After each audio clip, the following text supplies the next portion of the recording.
Ladies and gentlemen, Mr. Robinson here with you for your first management, Unit 3 Intro to Business Management lecture. This is our next unit, and it's probably one of my favorites, so I'm excited to get into this information with you.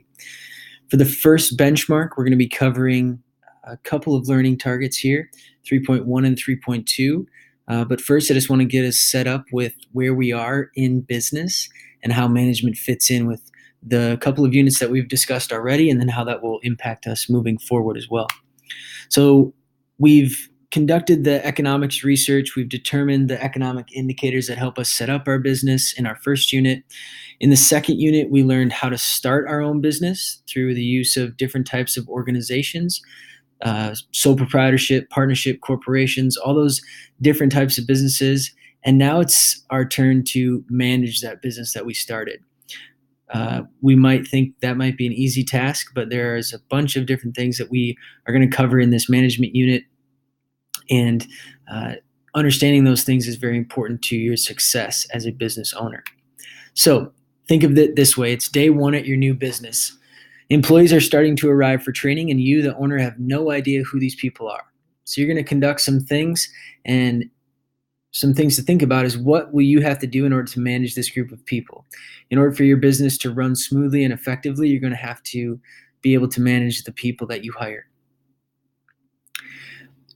As you do this, you will display and possess leadership skills, and we'll talk about the different types of leadership styles that a manager can take on.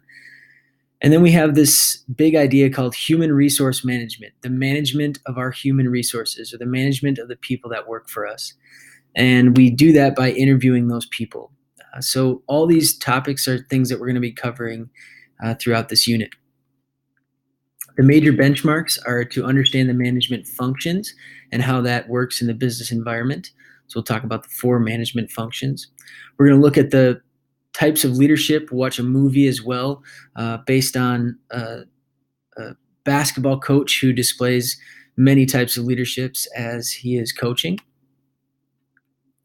And then we're going to look at that human resource management function and why it's important to an organization's successful operation.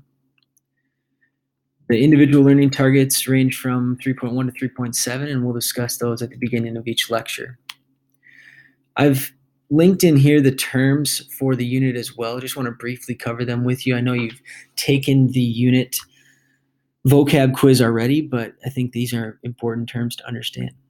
So human resource management, that big topic that we're going to be covering later on in this unit, is the process of finding, selecting, training, and evaluating employees. So it's the entire process a company goes through to determine and find those key employees that will determine their success. Then we have top-level manager. These managers are responsible for setting goals and planning for the future, as well as leading and controlling the work of others. These top-level managers are usually referred to as CEOs or vice presidents, sometimes even many different types of top-level managers that could be seen in business. Leadership is taking a company and its employees in a direction based on a vision. So if I'm a leader, I want you to accomplish something, and I'm going to direct your steps and try to help you accomplish that vision. One of the major types of leadership is called autocratic. As you can see from the picture, this is where one person runs everything and makes all the decisions without consulting others. This person is definitely straightforward and doesn't take advice from any other people.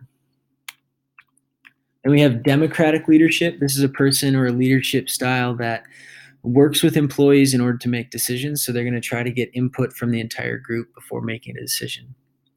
The next is laissez-faire leadership. You can say that silently to yourself, laissez-faire. And it's an economics term which actually means hands off.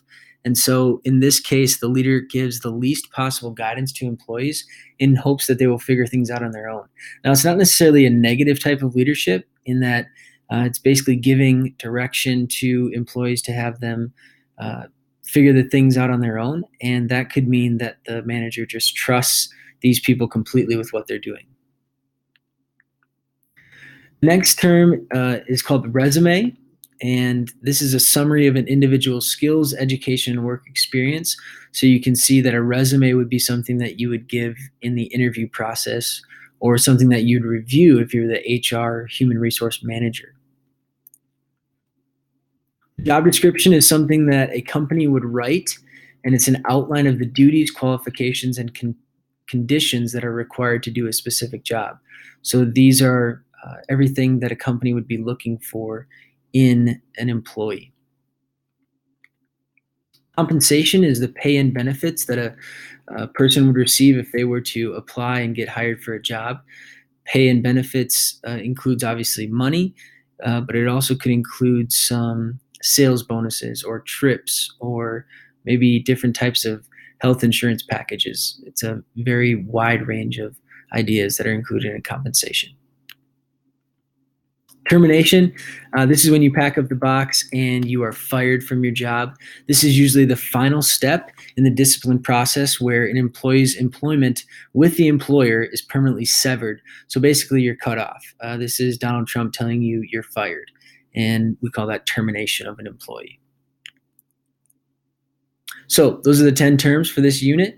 As I said, we'll be looking at many learning targets throughout this unit, but first we're going to be looking at the 4 functions of management and looking at the interaction between management levels. So there'll be one slide where I discuss how managers interact with each other based on different levels.